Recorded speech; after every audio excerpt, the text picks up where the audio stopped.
하나님 말씀 같이 보겠습니다. 신명기 5장 16절의 말씀이 되겠습니다. 우리 다 같이 함께 말씀을 읽겠습니다. 시작. 너는 내 하나님 여호와께서 명령한 대로 내 부모를 공경하라.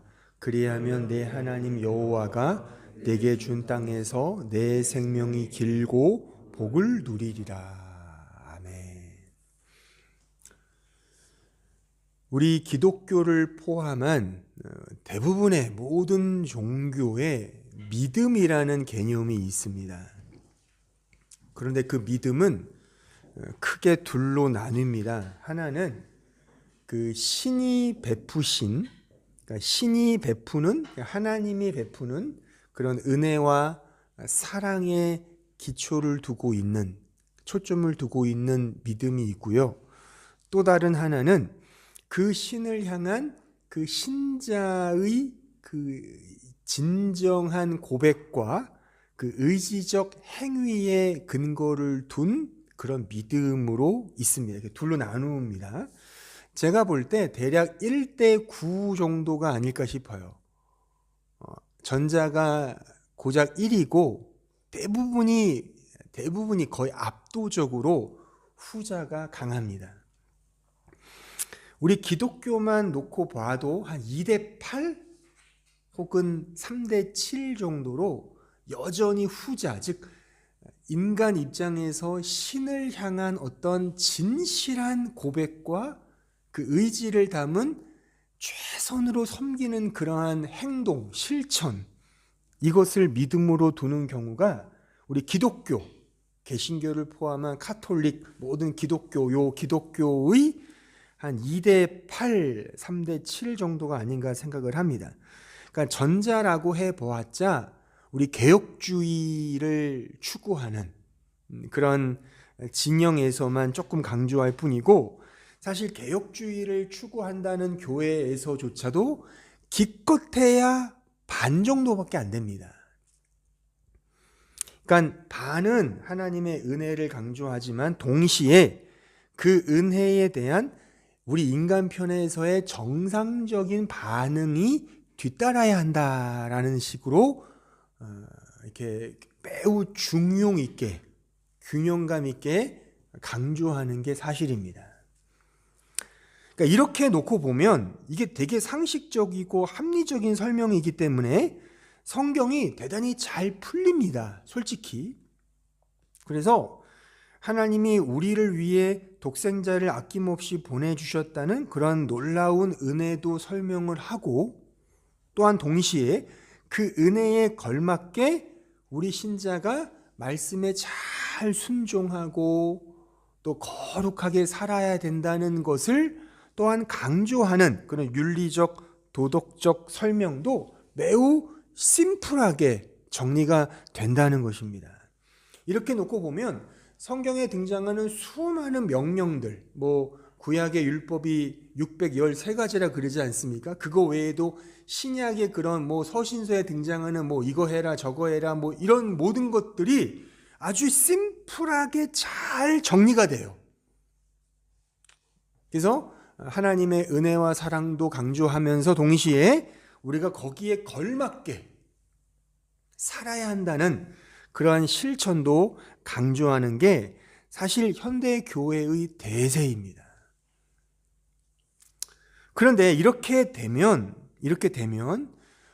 결국에 우리의 믿음과 믿음 생활의 근거는 너무나 자연스럽게 인간의 의지가 근거가 된다 말입니다.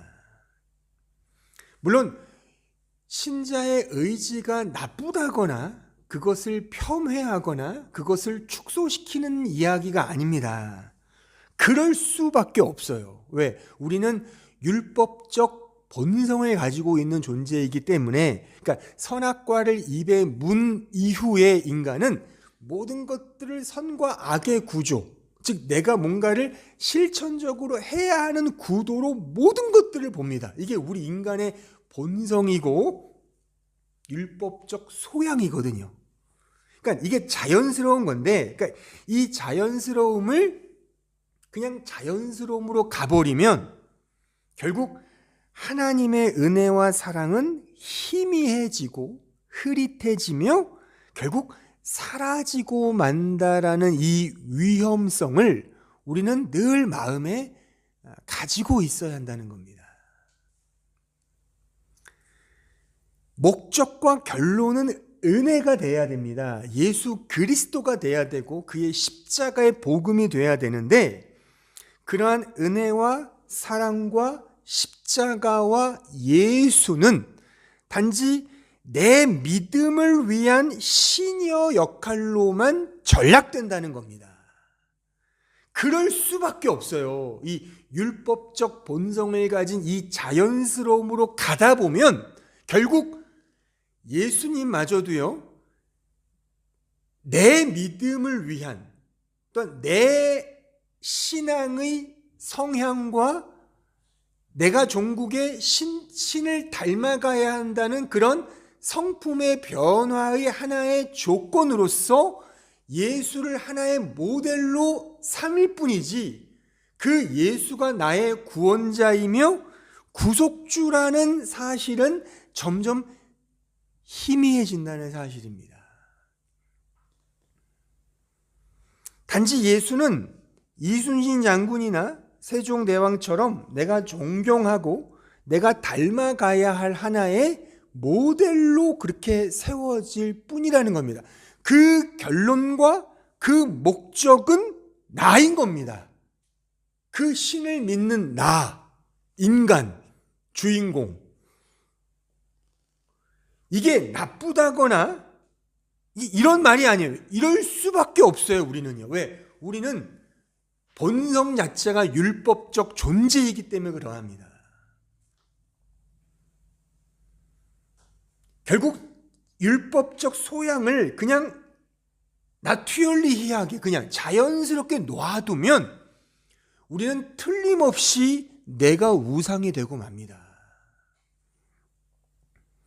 그래서 제가 이런 위험성을 강조하기 위해 지금 연초부터 지금까지 이 율법과 복음의 관계를 제가 설교를 하는 것이고, 여러분들이 이것을 잘 들어서 정말 결국 하나로 가는구나, 복음이 진짜구나를 여러분들이 깊이 깨닫고 그 안에서 진정한 성찰과 교정을 해야 된다는 게 설교자인 저의 어떤 마음이고 의도인 것입니다. 우리는 율법적 인간이기 때문에 하나님의 은혜와 사랑마저도 율법적 소양으로 흡수하고 그렇게 수납하며 수용할 수밖에 없는 존재이고요. 또한 당연히 그런 존재이기 때문에 하나님은 그런 우리의 수준과 존재의 양식에 맞추셔서 당신의 은혜와 사랑을 설명해 주신다는 사실입니다. 이것이 맞추어 주시는 은혜인 것입니다. 잘 생각해 보세요.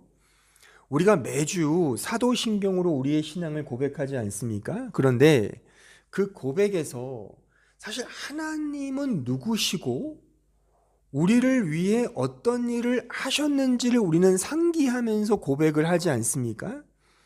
그러면 당연히 우리는 전능하사 천지를 만드신 하나님을 믿습니다라는 고백을 한단 말이죠. 그러면 사실 제가 묻고 싶은 게, 하나님이 이 세상을 창조하셨다는 것인데 정말 여러분들, 물론 우리 믿어요. 믿습니다. 근데 그 하나님의 창조를 보셨습니까? 경험하셨습니까? 여러분들이 딱 볼 때 하나님이 이렇게 훅 하고 한 방에 이 천지와 우주를 만드셨다는 것을 경험치로 경험을 하셨냐는 겁니다. 어떻게 천지 창조를 하나님이 만드셨다는 것을 증명하고 확인할 수 있겠습니까? 확인할 수 없고 증명할 수 없습니다. 다만 성경의 계시를 통해 이해하고 깨닫고 느끼고 그렇게 믿게 되었을 뿐입니다. 우리는 하나님의 본성적 존재와 그의 가치와 그의 어떤 하나님 되심을 우리는 감히 헤아릴 수도 없고 추측할 수도 없습니다. 그래서 하나님은 영원하시고 무한하신 분입니다.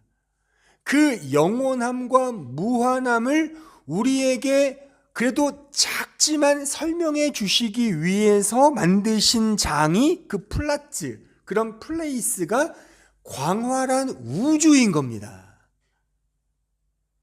우리 여기 과학자분도 몇 분 계신데 우주를 다 알 수 있을 것 같아요? 몰라요, 그죠? 그러니까 인간이 우주를 보면서 진짜 우주는 무한하구나로 생각을 한단 말이에요, 과학적으로요. 그런데 그 우주를 하나님이 만드셨단 말입니다.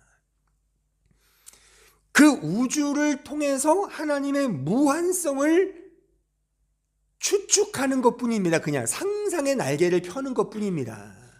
그러니까 우주의 창조는 그래서 무한해야 돼요.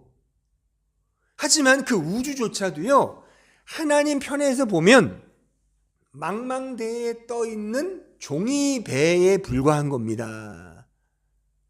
만약 우리의 이성이 모든 우주를 다 섭렵할 수 있다면 그러면 인간 자체가 신이 돼버리는 거죠.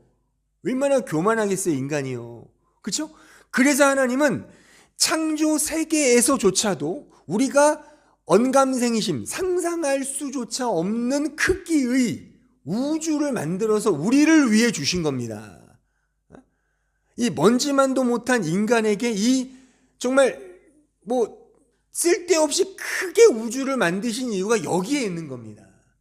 그러니까 그 정도로 하나님은 상상할 수 없다는 그 무한성과 영원성을 우리의 수준에 맞춰서 우주를 우리 앞에 보여주신 것처럼 모든 그의 계시는 우리의 수준에 맞춰서 계시해 주신 거라 그겁니다. 이거를 제가 종종 말씀드리듯이 accommodated revelation이라고 해요. 교리적으로 맞추어 주시는 레벨레이션, 계시다, 그런 의미인 겁니다. 우리 인간은 일반적으로 가로 세로 높이 3차원의 세계에 살고 있다 그러지 않습니까?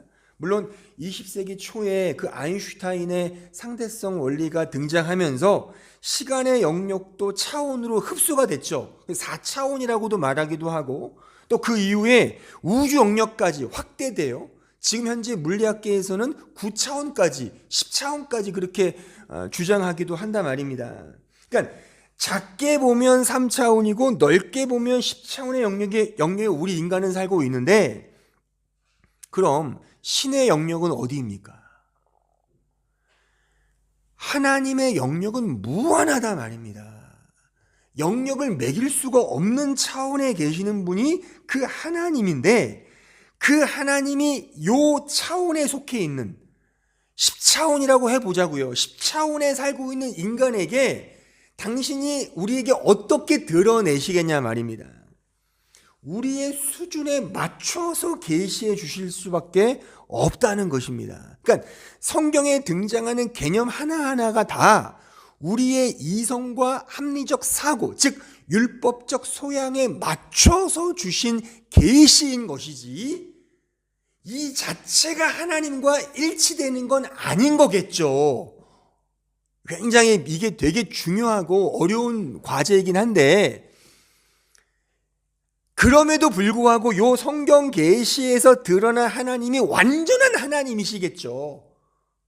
그럼에도 불구하고 우리에게 맞춰서 주신 계시라 그겁니다.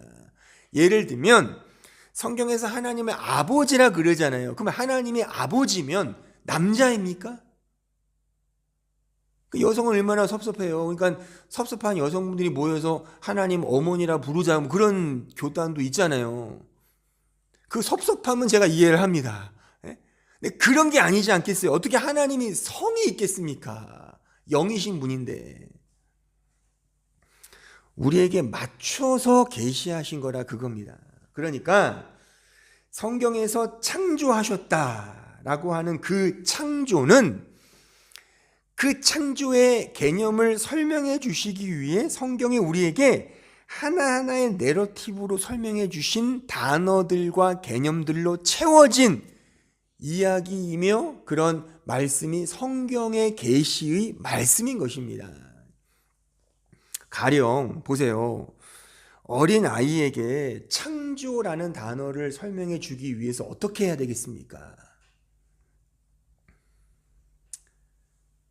그럼 이렇게 설명을 해야 되겠죠. 우리 여기 애 두신 분도 있으니까 창조라는 단어, 개념을 설명해 주기 위해서 라오나 우리 요거 종이 가지고서 우리 한번 종이 배를 만들어 보자. 그래, 만들어 볼까? 이렇게 쭉 만들었단 말이죠.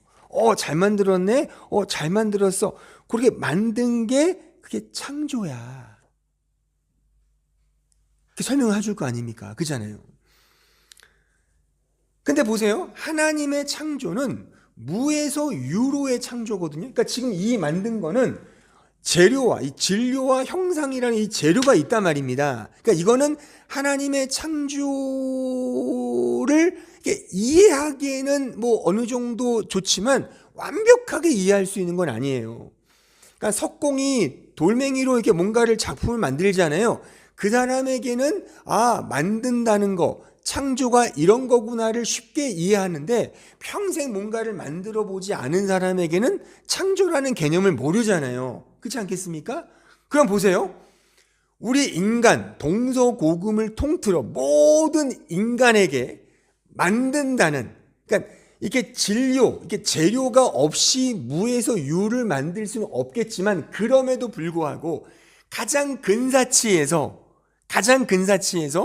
무에서 유를 만들어내는 어떤 플라츠가 있죠. 그게 뭐겠습니까? 정말 어떤 재료가 물론 있어요. 거기에도요. 있지만 그럼에도 불구하고 무에서 유로 창조되는 것과 매우 흡사한, 그리고 모든 인간들에게 공히 적용되는 그런 경험, 그런 현상, 눈에 보이는 어떤 내용들이 있단 말이면 그게 뭐겠습니까? 아시죠? 그게 바로 생명의 탄생이죠. 그렇잖아요. 생명의 탄생은요, 남자의 물론 정자와 여자의 난자가 그 재료가 필요한 거긴 하지만 그럼에도 그 생명의 탄생과 태어남은 매우 창조적인 겁니다. 그렇잖아요. 그렇게 창조해낸 부모, 물론 부모 역시도 전혀 무에서 유를 창조해낸 건 아니지만 매우 흡사하죠. 다른 어떤 만듦, 생산, 제작 이런 것과는 좀 더 다른 창조에 가까운, 그렇게 정말 생명체를 인간이 만들어낸단 말입니다. 또한 모든 인간 중에 그 누구도 부모를 통해서 이 세상에 나오지 않은 인간은 아무도 없죠. 모두가 다 공히 부모가 있기에 태어난 것이고 창조가 된 것이 않습니까? 그래서 성경에서의 부모는 본질적으로 이 모든 것들을 무에서 유로 창조하신 창조주 하나님, 구원주 하나님을 가리킨다 그겁니다. 오늘 우리가 배우는 10계명 제5번째 계명은 내 부모를 공경하라는 1차적으로 본질적으로 육신의 부모를 말하는 게 아닙니다. 그 포함합니다만 본질적이고 1차적으로 그 육신의 부모를 통해 창조주 하나님을 기억하라, 믿음으로 그를 의지하라, 요 개념을 이해시키기 위해 맞추어서 우리에게 말씀해 주신 이야기이며 내러티브이며 그런 개념적 설명인 것입니다. 자식으로서 나를 낳아주신 부모님의 마음을 안다는 것은 나를 창조하신 하나님의 마음을 안다는 것이고요. 또한 내가 부모가 되어 자식을 낳아 그를 사랑하게 된다는 것은 나의 부모가 되셔서 나를 창조해 주신 그 하나님의 사랑을 경험하는 것입니다. 이게 내 부모를 공경하라의 말씀이에요. 그러니까 제가 하나하나 이제 논증해 드릴 텐데, 창세기 1장에 인간 창조가 등장하잖아요. 인간 창조를 하시면서 어떻게 창조하시죠? 인간을 하나님의 형상대로 만드신다 그래요. 그 형상의 뭔지는 여러 가지로 설명할 수 있지만 오늘 제가 말씀드리는 이러한 창조성의 원리로 보면 분명합니다. 자, 창세기 1장 27절 이하를 보실까요? 하나님이 자기 형상 곧 하나님의 형상대로 사람을 창조하시되 남자와 여자를 창조하시고 하나님이 그들에게 복을 주시며 하나님이 그들에게 이르시되 생육하고 번성하여 땅에 충만하라. 땅을 정복하라. 바다의 물고기와 하늘의 새와 땅에 움직이는 모든 생물을 다스리라 하시니라. 자, 보세요. 하나님의 형상대로 인간을 창조하셨습니다. 그리고 나서 인간에게 주신 계명, 명령, 어떤 이걸 문화 명령이라고 교류적으로 말하는데 뭐 다 좋아요. 어떤 표현이든 어떤 명령을 주시냐면 일단 복을 주시고 생육하고 번성하라. 물론 제가 언젠가 이 말씀을 제가 해석해 드리면서 자식을 많이 낳으라는 건 아니라고 얘기했는데 그 영적인 의미로 복음을 전하여 영적인 신자를 양육하라는 의미가 맞아요. 이건 마태복음 28장에 그 너희는 가서 제자를 삼으라와 일치하는 말씀이거든요. 이거예요. 이 말씀인데 그냥 문자적으로 봐도 일단 아담과 이브를 만들어 놓으시고 생육하고 번성하라고 하신 말씀 속에 자녀를 낳으라는 거지 않습니까? 이게 자녀 탄생, 즉 부모가 되는, 자녀를 낳는 요 메커니즘을 통해 그 형상이 무엇이며 하나님은 너를 창조하신 그 가치가 무엇인지를 알게 하기 위해 주신 명령이라 그겁니다. 그러니까 하나님의 형상은 창조하시고 구원하시는 하나님의 은혜와 사랑에 관한 요 설명이 바로 생육하고 번성하는, 창조하고 낳는 사역, 또한 다스리는 것은 사랑하라는 것이죠.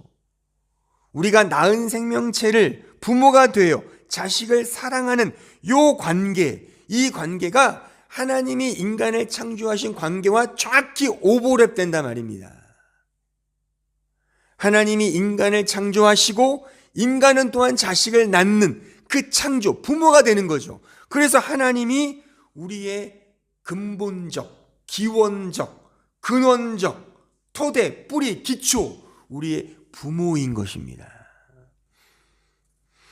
부모로부터 창조되게 하시고 또한 부모가 되게 하시며 나아가 그 부모를 하나님으로 알고 의지하고 사랑하고 공경하라는 말씀이 바로 전체 성경에서 내 부모를 공경하라의 말씀인 것입니다. 자, 또 하나 창세기 2장 23절 볼까요? 아담이 이르되 이는 내 뼈 중에 뼈요 살 중에 살이라. 이것을 남자에게서 취하였은즉 여자라 부리라 하니라. 이러므로 남자가 부모를 떠나 그의 아내와 합하여 둘이 한 몸을 이룰지로다. 자, 보세요. 여기에 사뭇 이해하기가 좀 곤란한 그런 신비로운 말씀이 24절 이하에 등장하거든요. 이 말씀은 여기 보면은 남자라고 번역된 히브리어 단어가 이슈입니다. 원래 그 전까지는 아담인데 아담도 사람이라는 뜻이거든요.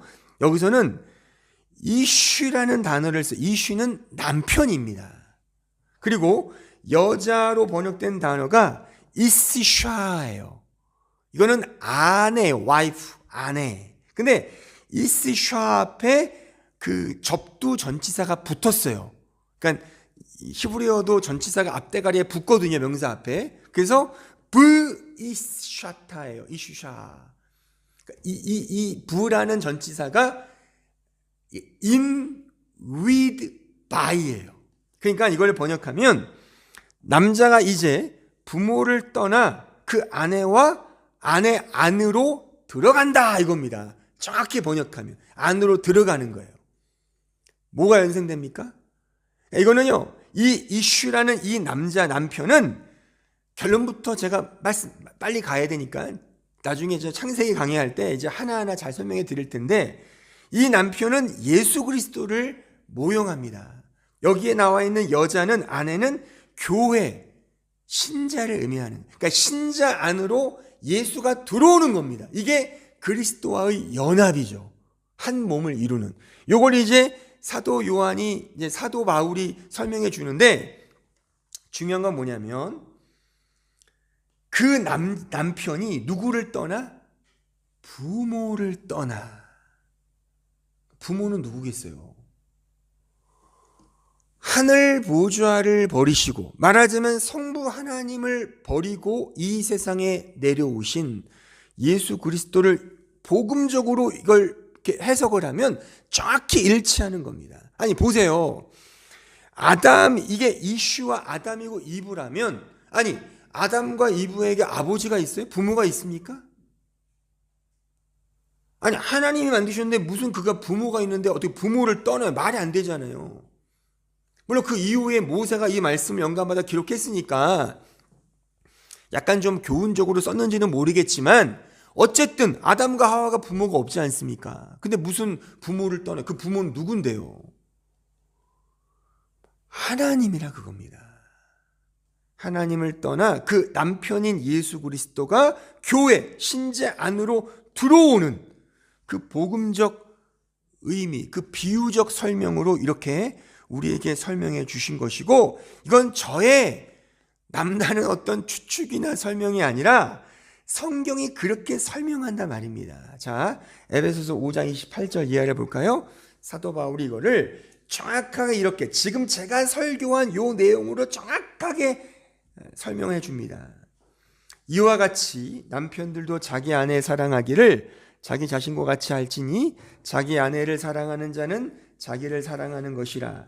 누구든지 언제나 자기 육체를 미워하지 않고 오직 양육하여 보호하기를 그리스도께서 교회에게 함과 같이 하나니 우리는 그의 몸의 지체임이라. 그러므로 사람이 부모를 떠나 그의 아내와 합하여 그 둘이 한 육체가 될지니, 이게 뭔 줄 알아? 이게 비밀이거든. 이 비밀이 크도다. 나는 그리스도와 교회에 대하여 지금 말하고 있는 거야.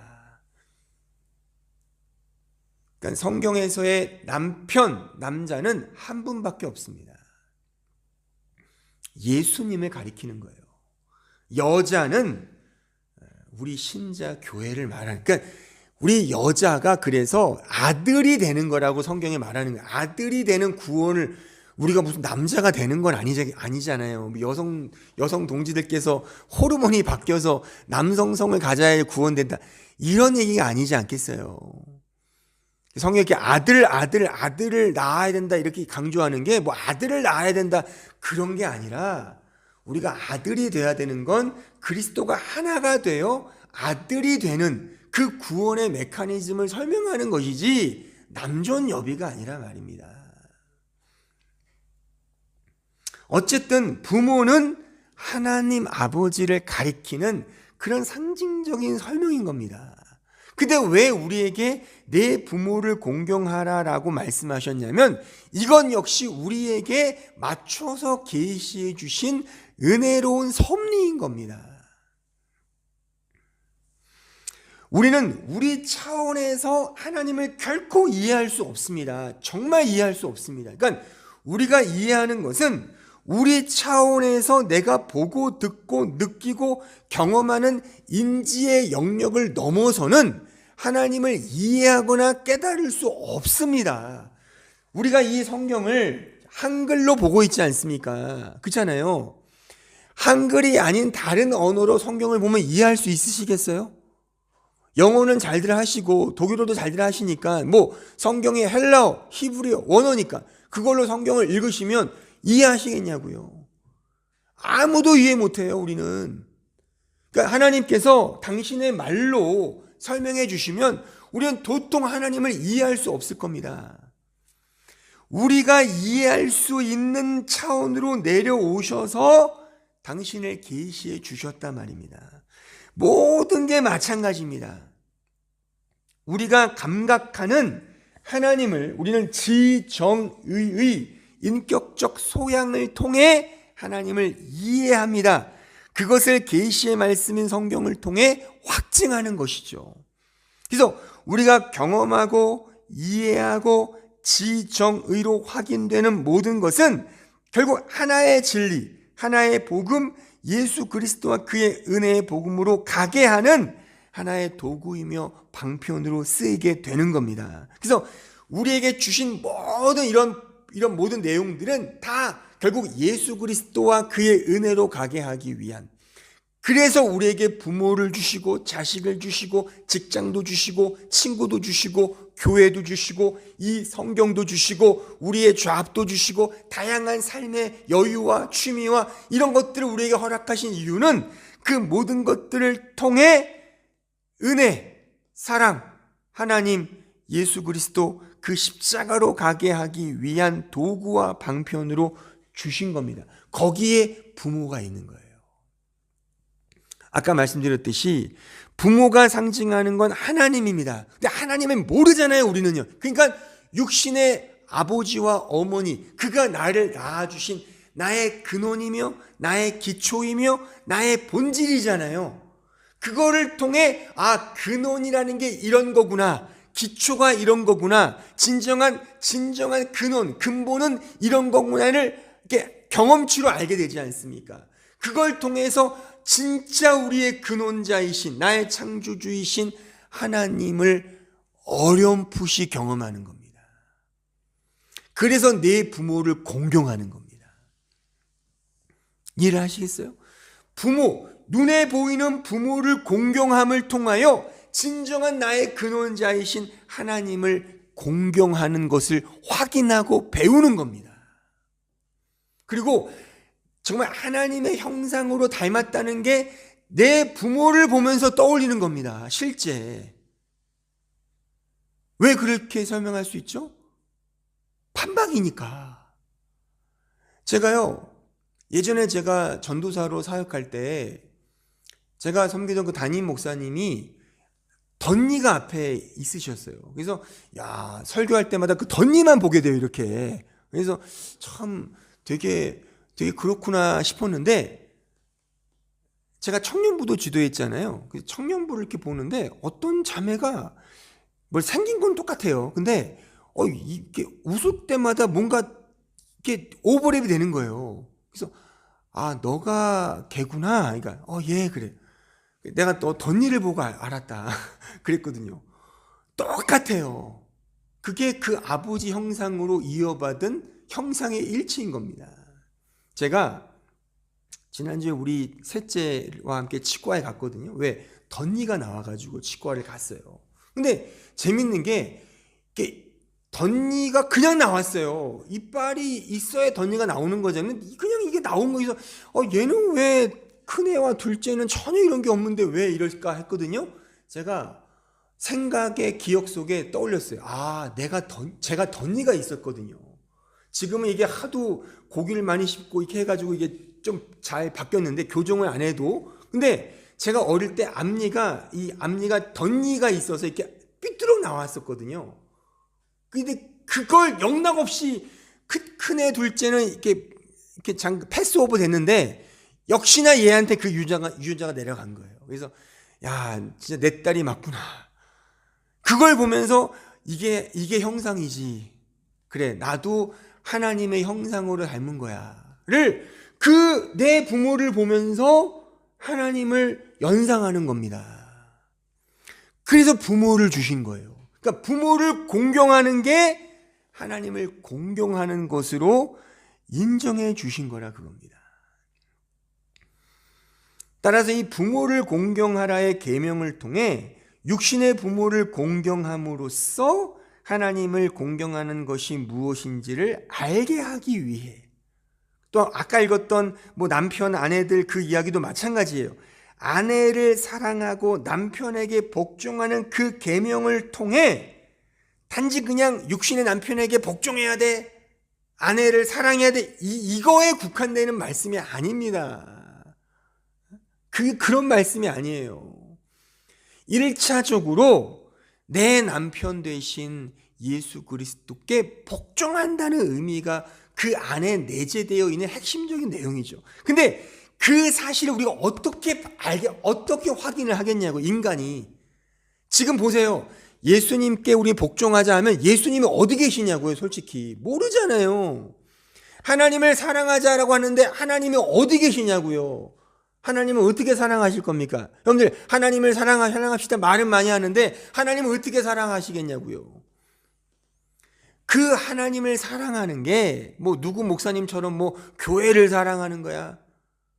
그 교회를 사랑하는 게 하나님을 사랑하는 겁니까? 교회만 좋을 일이죠. 또 어떤 목사님은 목사님을 존중하고 사랑하는 게 하나님 사랑하는 거야. 저는 좋죠. 그게 무슨 그게 말이 안 되는 거잖아요. 그러니까 이거는 그거를 통해 예수님을 사랑하는 것인데, 그 예수님을 사랑하고 하나님을 사랑하는 거는 그 연습을 하기 위한 플라츠로 주신 장이 남편이고 아내라 말입니다. 그러니까 신자들은 아내를 사랑해야 합니다. 저도 더 우리 아내를 사랑했습니다.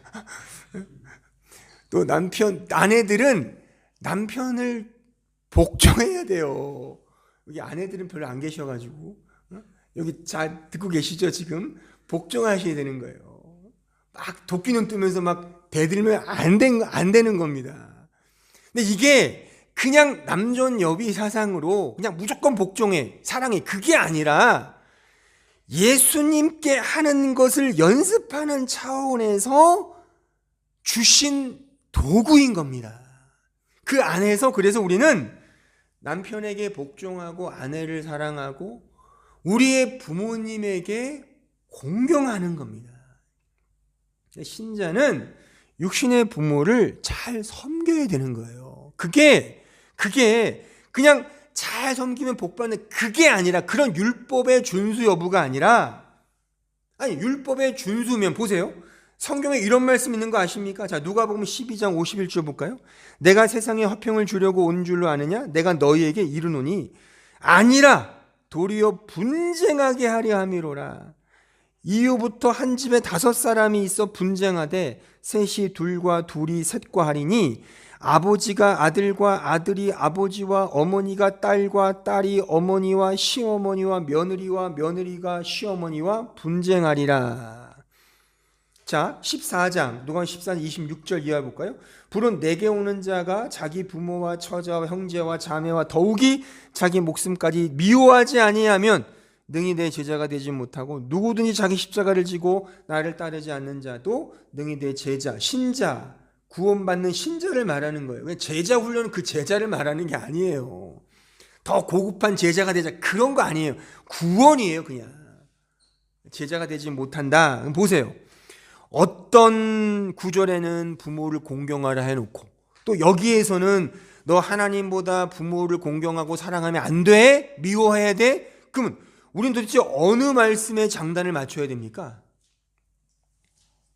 그냥 적당히 합의하면 되는 거예요. 그냥 부모를 공경하라고 하는 것은 하나님보다는 좀 적게, 하나님보다는 무조건 적게, 그렇게 다른 사람보다는 좀 더 많이, 그거를 말하는 거겠습니까?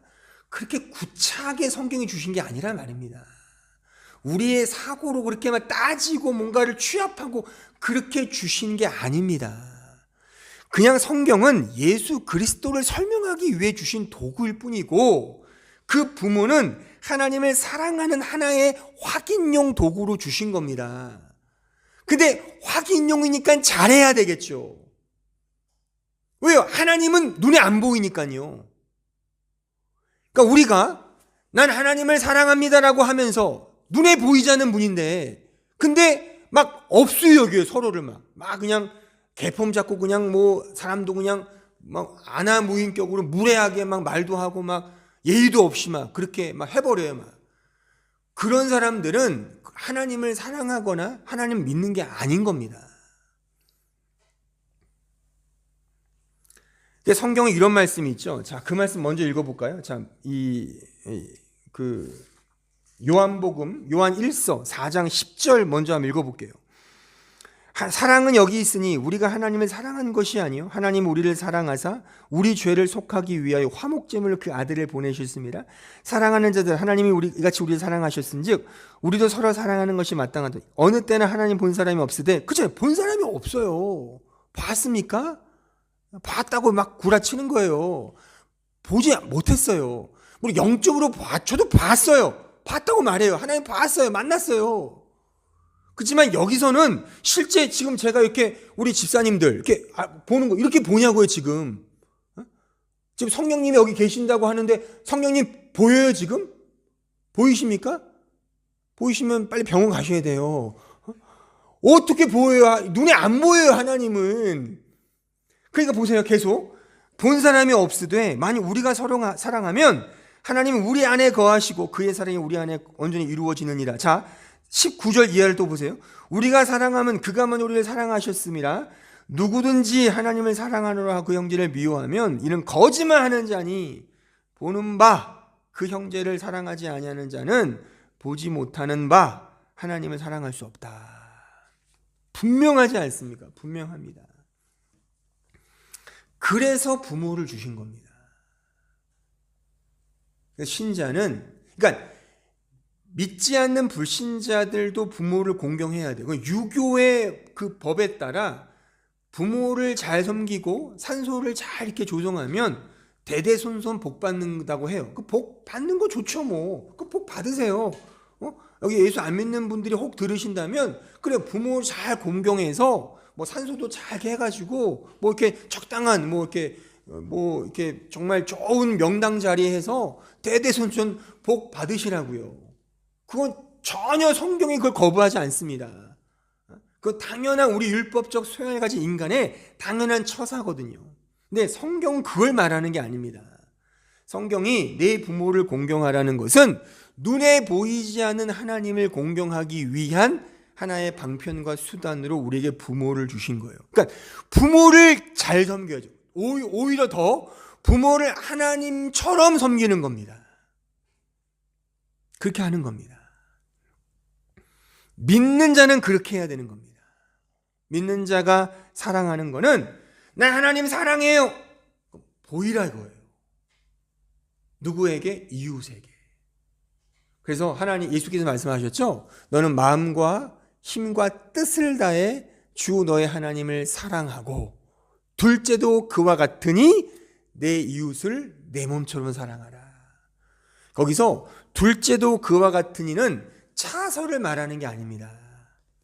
넘버원, first 하나님 사랑, 그리고 그 다음에 인간 사랑, 그게 아닙니다. 그게 아닙니다. 같다, 똑같다. 그래서요, 야고보서에 보면 이런 말씀이 있어요. 하나님을 사랑하고 이웃 사랑하는 게 기본적인 건데 야고보서는 하나님의 사랑은 쏙 빼놨어요. 없어요. 그게. 이웃 사랑하는 게 가장 중요한 절대 계명이야. 그렇게만 써 있어요. 이건 뭘 생략한 거냐면 똑같은 맥락이에요. 눈에 보이지 않는 하나님을 이웃으로 상정해 놓은 겁니다. 그러니까 이웃 사랑만 말씀을 하는 거예요. 성경이 이제. 왜? 하나님을 사랑하는 자는 반드시 이웃 사랑으로 나타날 수밖에 없거든요. 왜요? 은혜가 그렇게 하게 하거든요. 사랑을 받으면 그 사랑이 흘러가게 되어 있습니다. 안 될 수가 없습니다. 만약에 하나님의 은혜를 아는 자가 그 은혜가 은혜되지 않게, 은혜가 은혜로 흘러가지 않으면 그 은혜는 잘못된 겁니다. 회개해야 돼요. 그 은혜는 반드시 은혜가 하게 하기 때문에 흘러가게 되어 있습니다. 최소한 내가 아무것도 안 하면 거기에 내가 바늘방석 앉은 것처럼 아유 나는 정말 죽일 죄인이야. 내가 뭐 이렇게 잘났다고 이것도 못하고 있어. 아유, 면목이 없습니다. 면목이 없습니다. 그렇게라도 한단 말입니다. 또한 하면 할수록 나는 단지 하나님의 은혜와 사랑을 받았을 뿐입니다. 내가 하는 건 내가 하는 게 아닙니다. 그렇게 더욱더 낮은 자리로밖에 갈 수 없단 말입니다. 그래서 우리에게 부모를 주시고 남편과 아내를 주시고 이웃을 주시고 친구를 주시고 이 세상을 주신 겁니다. 그래서 오늘 본문에서 내 부모를 공경하라 그리하면 내 여호와가 내게 준 땅에서 내 생명이 길고 복을 누리리라라고 말씀한 거예요. 여기에 생명이 길고 복을 누리라는 게 영생이잖아요. 육신의 부모를 잘 섬기면 영생 얻는 겁니까? 예수 없이도요? 그런 말은 아닐 거 아닙니까? 그러니까 여기에 부모는 하나님, 말하자면 예수님, 그런 신앙과 복음으로 가는 그런 도구로 주신 것이지 이 자체가 육신의 부모의 그냥 한정된 개념이 아닌 겁니다. 제가 그래서 이 부모를 공경하라가 되게 중요한 게 십계명이 제일 중요해요. 제일 어렵고요. 이게 해석하기가 제일 어려워요, 이 부분이. 그리고 요것만 잘 이해하면 살인하지 말라, 간음하지 말라, 도둑질하지 말라, 뭐 거짓 증거하지 말라, 탐내지 말라, 이것도 마찬가지로 풀리는 거예요. 살인하지 말라도 사람 죽이면 안 되는 겁니까? 사람 죽이고 뭐 살려고 이런 말씀이 아닌 겁니다. 간음도 마찬가지예요. 남녀간에 불륜 저지르면 안 되는, 하면 안 되죠, 당연히. 근데 그런 게 본질적인 얘기가 아니라 하나님 외에 다른 걸 사랑하는 게 간음이란 말이죠. 살인도 마찬가지인 겁니다. 그러니까는 제가 다음 주에 좀 더 앞으로 설명해 드리겠지만 제가 이 십계명을 볼 때는 전통적인 해석도 물론 그러니까 이게 한 거의 8대1은 아니거든요. 그러니까 대부분의 십계명의 구분은 두 돌판을 받았잖아요, 모세가요. 두 돌판. 그걸 아시죠? 두 돌판. 그러니까 한 돌판, 두 돌판을 받았는데 모세가 첫 번째 돌판에 첫 번째 계명부터 네 번째 계명까지 있었다 그러고 두 번째 돌판에는 다섯 번째부터 이제 열 번째까지 있었다 그렇게 말을 해요. 그러니까 존 칼빈도 그렇게 해석을 해놔요. 저는 달리 해석을 합니다. 뭐냐면 저는 5대5라고 생각을 해요. 5대5. 그래서 요 부모도 명확히 하나님을 상정하는, 그러니까 첫 번째부터 네 번째까지는 뭐 하나님에게만 해당되는 거, 부모부터 마지막까지 인간관계에서부터, 저는 그렇게 구분하는 거를 저는 설교를 그렇게 하고 있는 게 아닙니다. 그러니까 여러분들이 어디서도 이런 설교를 들어보지 못했을 거예요. 물론 이렇게 해석까지 전혀 안 하는 거 아니에요. 거의 7대3, 8대2로 소수긴 하지만 이렇게 해석하는 신학자도 있어요. 근데 저는 이게 더 맞다고 보는 거죠. 또한 이것은 굉장히 복잡하게 이게 서로 얽히고 설켜 있어요. 제가 그것도 나중에 다 설명해 드릴 겁니다. 말하자면 첫 번째와 다섯 번째 또한 이쪽 저쪽이 하나하나 다 상치가 돼요.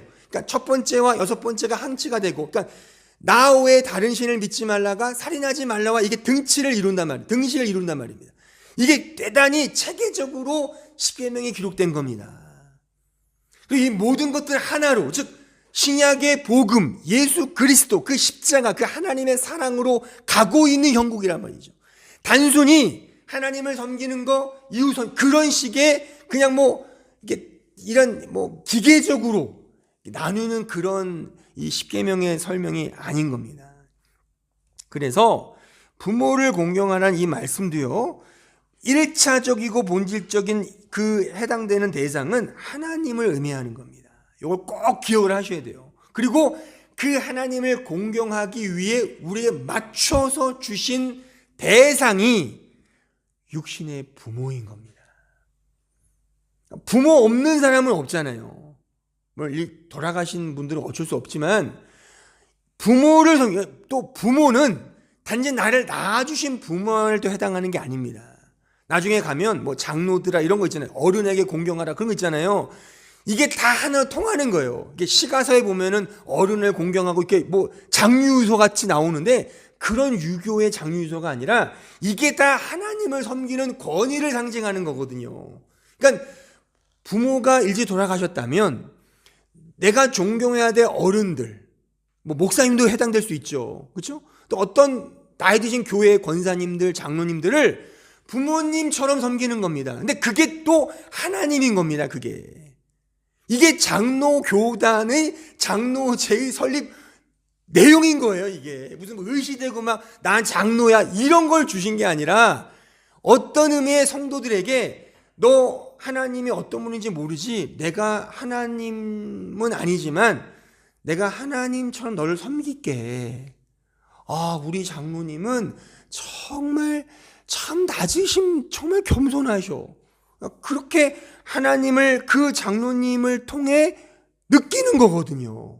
그러니까 우리 교회는 장로가 없으니까, 그러니까 나이 드신 분들 계시면은 이게 그렇게 좀 넉넉하게 하나님의 성품으로 품어주는 겁니다. 이렇게. 예? 이게 소위 말 나이 드신 분들이 장로로서, 뭐 그게 나이는 아니겠지만, 그러니까 그런 면에서 우리가 약간 하나님의 흉내를 내는 겁니다. 그게. 또 젊은이 청년들은 그 어른들을 보면서 어떻게 저렇게 낮아질 수가 있을까? 이거는 뭐 회사의 부장, 차장이 아니잖아요, 교회는. 그러니까, 와, 정말 대단하다 하면서 또 그렇게 섬겨도, 하나님을 섬기듯 또 섬기고, 이게 그렇게 하나님을 이해하는 것, 그 이해를 위해 이런 공동체를 주신 것이지, 여기서 무슨 헌금 많이 걷어서 뭐 일하고, 이런 걸 위해 교회를 주신 게 아닌 겁니다. 이 교회 안에서 하나님을 느끼고, 하나님을 서로 관계를 통해 경험하는 겁니다. 그러니까 사랑을 연습하는 거예요. 그래서요. 아시겠습니까? 어떤 일을 하는 게 아니라 그냥 관계를 맺으면서 너도 하나님 형상, 나도 하나님 형상, 서로 관계를 맺어서 하나님이네, 하나님이네, 서로 이렇게 사랑하는 거죠. 왜요? 눈에 보이는 하나님이잖아요. 다. 잘못 이해하면 무슨 너도 부처 나도 부처 부처같이 얘기하는 것 같은데 그런 얘기는 아닙니다. 절대. 형상으로 만들어졌기에 눈에 보이지 않잖아요. 하나님은. 그러니까 하나님을 사랑한다고 이렇게 추상적으로 하나님께 사랑한다고 말하지 말자고요. 그냥 눈에 보이는 형제를 사랑하는 거라니까요. 근데 그게 하나님을 사랑한 것으로 여겨주신다는 거예요. 그러니까 지나가는 나그네를 섬겨라, 그게 그거거든요. 나그네를 대접하는 게 하나님을 대접하는 거라 그겁니다. 아니 어떻게 그런 마음이 아니라 그걸 통해 나는 하나님을 섬기고 하나님을 사랑한다는 그 차원에서 그렇게 실천하고 확인하고 누리는 거라 그겁니다.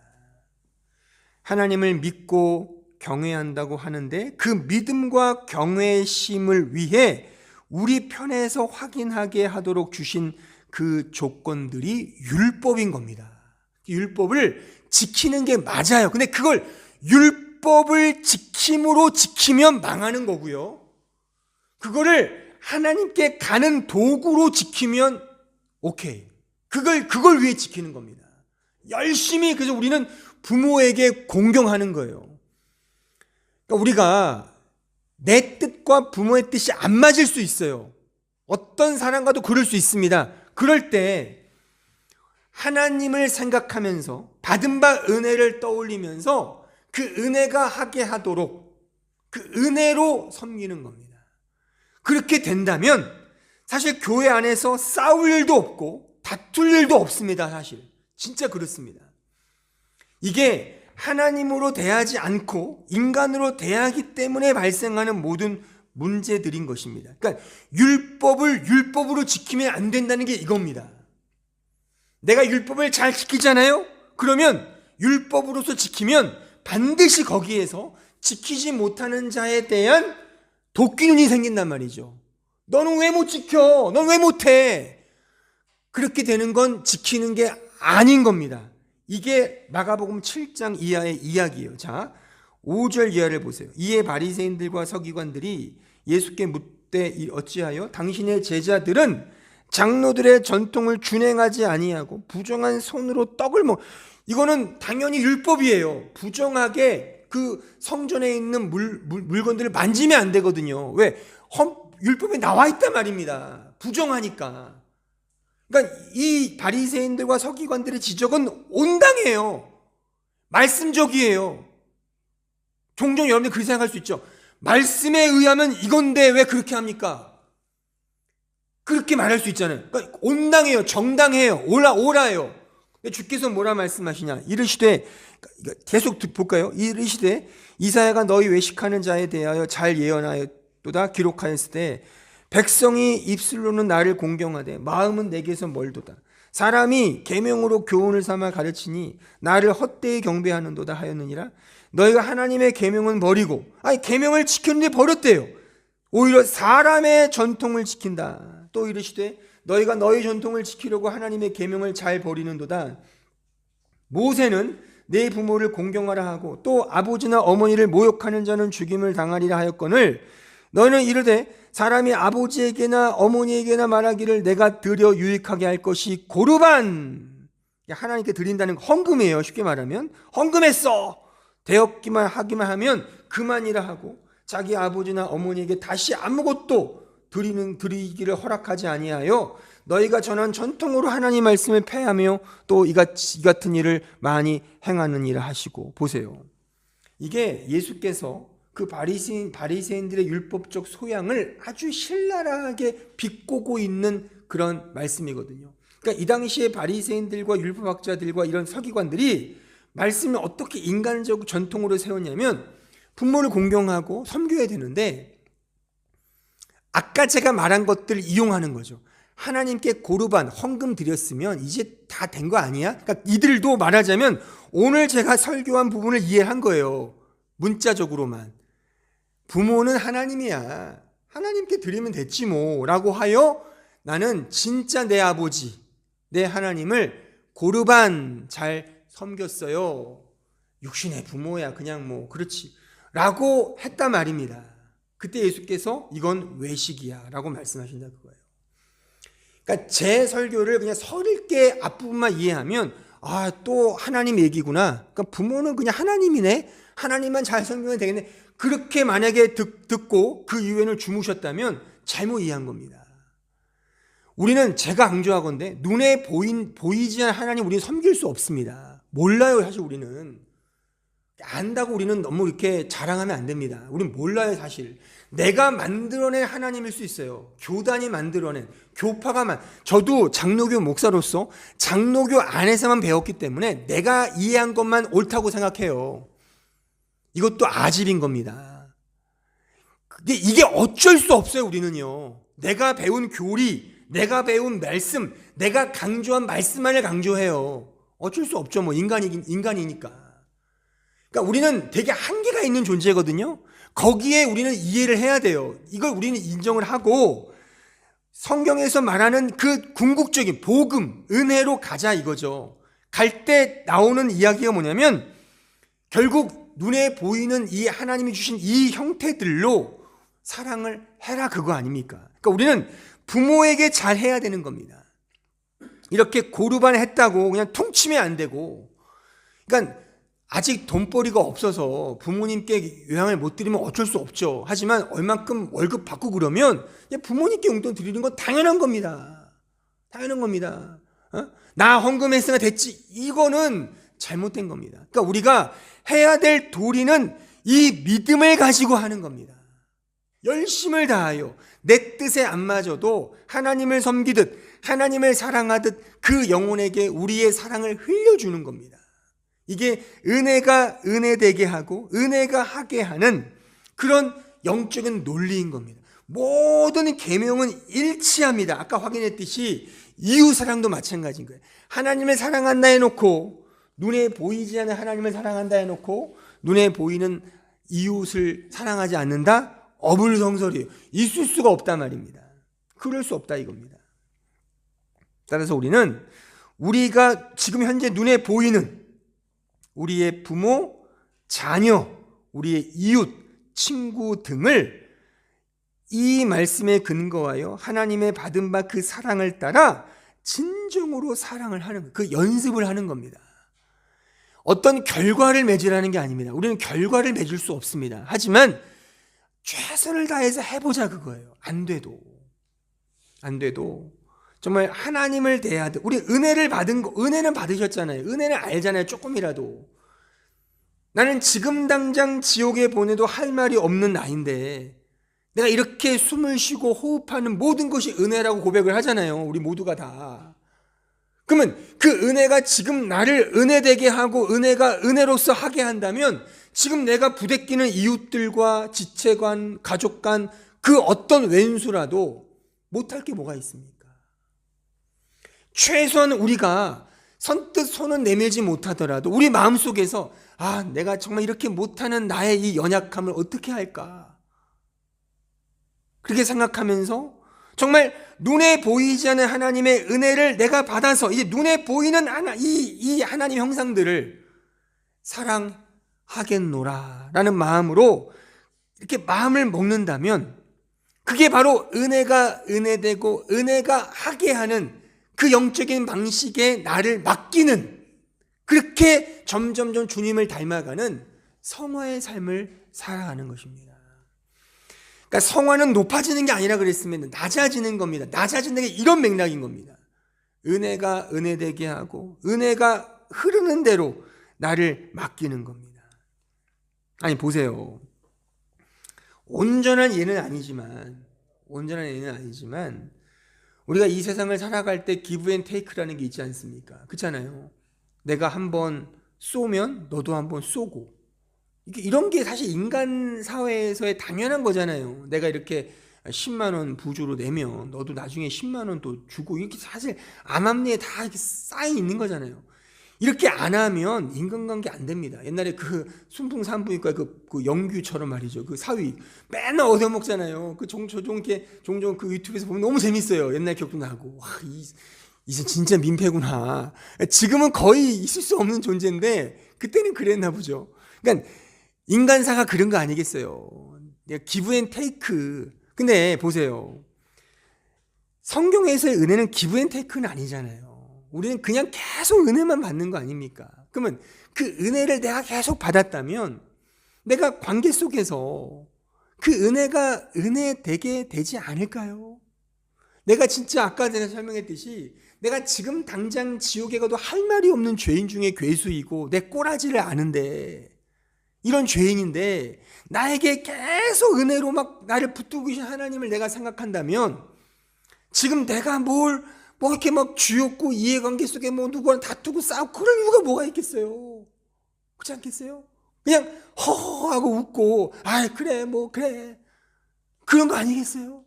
이게 은혜가 은혜되는 겁니다. 은혜가 은혜되는 거예요. 은혜가 하게 한다는 게 이런 거예요. 모든 거를 은혜로 생각하면 지금의 나의 부모, 심지어 부모가 예수를 안 믿어요. 제가 예전에 얘기했잖아요. 아는 목사님은 그 부모가 묶어놓고 팰때요, 교회 간다고. 그런 정말 힘든 환경이 있을 수 있습니다. 그러나 우리가 진짜 믿는 자로서 아무리 어떤 부모, 어떤 지체, 어떤 형제 자매라 하더라도, 어떤 이웃이라 하더라도, 어떤 직장 동료라 하더라도 우리가 믿는 자로서 내 현재의 실존을 안다면, 은혜 안에서 나의 존재를 확인하고 이게 가치를 내가 매긴다면 우리가 못할 게 어디 있겠습니까? 물론 율법적 소양이 여전히 남아있기 때문에 한계가 있겠으나 그럼에도 불구하고 기브 앤 테이크도 하는 판인데, 오히려 그 하나님의 무한한 은혜, 그 무한한 사랑을 내가 매 순간 확인한다면 내가 용서하지 못할 자가 누구며 내가 못할 사랑이 어디 있겠는가? 이것이 기독교의 실천인 겁니다. 그래서 이 부모를 공경하라는 이 계명은 바로 이 모든 것들을 아우르는 가장 힘든 관계, 가장 어려운 가족 관계일 수 있잖아요. 그럼에도 이 모든 것들을 아우를 수 있는 것은 결국 이 부모를 하나님으로 상정하고 하나님을 대하듯, 하나님의 형상을 대하듯 그를 사랑하는 것입니다. 오늘 설교의 결론입니다. 재차 강조합니다. 지금 당장 지옥에 가도 할 말이 없는 죄인 중에 괴수, 먼지, 흙, 똥걸레에 방불한 그런 나에게 주신 하나님의 놀라운 은혜와 사랑, 그 사랑과 은혜를 따라 그 사랑과 은혜가 흘러나가는 것이 바로 은혜가 하게 하는 기독교의 실천인 겁니다. 내 노력과 내 열심으로 하는 게 아닙니다. 은혜가 하게 하는 것입니다. 그렇게 흘러나가는 것이 당연합니다. 은혜를 알면 그렇게 되어 있습니다. 이건 제가 보증 수표를 됩니다. 은혜가 없기에 안 되는 겁니다. 은혜가 있으면 당연히 은혜가 흘러나옵니다. 그 당연함 앞에 우리의 자랑과 자기의는 없습니다. 그 은혜를 따라 그래서 우리의 육신의 부모를 하나님을 공경하듯 사랑하고 섬기는 것이고, 저는 여기에 부모에게만 국한시키지 않고 오늘 이웃사랑, 지체사랑, 형제사랑, 우리에게 주어진 모든 관계 속을 확대해 제가 설명해 드렸습니다. 보이게 주어진 그런 관계 속에서 하나님에 대한 사랑을 연습하는 겁니다. 연습 많이 하십시오. 그 연습을 통해 반드시 그 연습의 현장에서 하나님의 은혜를 더 많이 경험하게 될 겁니다. 그러한 은혜가 우리 모든 성도들의 마음과 가정 속에 또 우리 교회 안에 더 풍성히 넘치기를 진심으로 바랍니다. 기도하겠습니다. 은혜로우신 아버지 하나님 감사합니다. 오늘 저희들에게 주신 이 말씀을 기억합니다. 내 부모를 공경하라. 부모는 우리의 하나님 아버지 되십니다. 하나님 아버지로 육신의 부모를 상정하여 더 깊이 사랑하고 섬기며 공경하게 하옵소서. 또한 하나님에 대한 사랑을 받은 자로서 이제 하나님을 사랑한다는 그런 너스레를 떠는 그런 장탄식만, 그런 호언장담만 하지 말게 하시고, 정말 이제 그 하나님이 그냥 주시는, 그냥 거저 주시는 그 사랑을 받은 우리, 이제 눈에 보이는 우리의 지체들, 우리의 가족들, 우리의 친구들, 우리의 직장 동료들, 또는 말도 통하지 않는 이웃들을 더 친절과 아량과 또한 넉넉한 마음으로 섬기며 품을 수 있는 그런 사랑 또한 허락하여 주옵소서. 그리하여 그러한 힘든 사랑의 연습 현장 속에서 연습 문제 많이 풀어서 그 연습 문제를 통해 더 많이 하나님의 은혜를 깨닫고 누리는 저희 모든 한마음 교우들 될 수 있도록 역사하여 주옵소서. 예수님의 이름으로 기도하옵나이다. 아멘.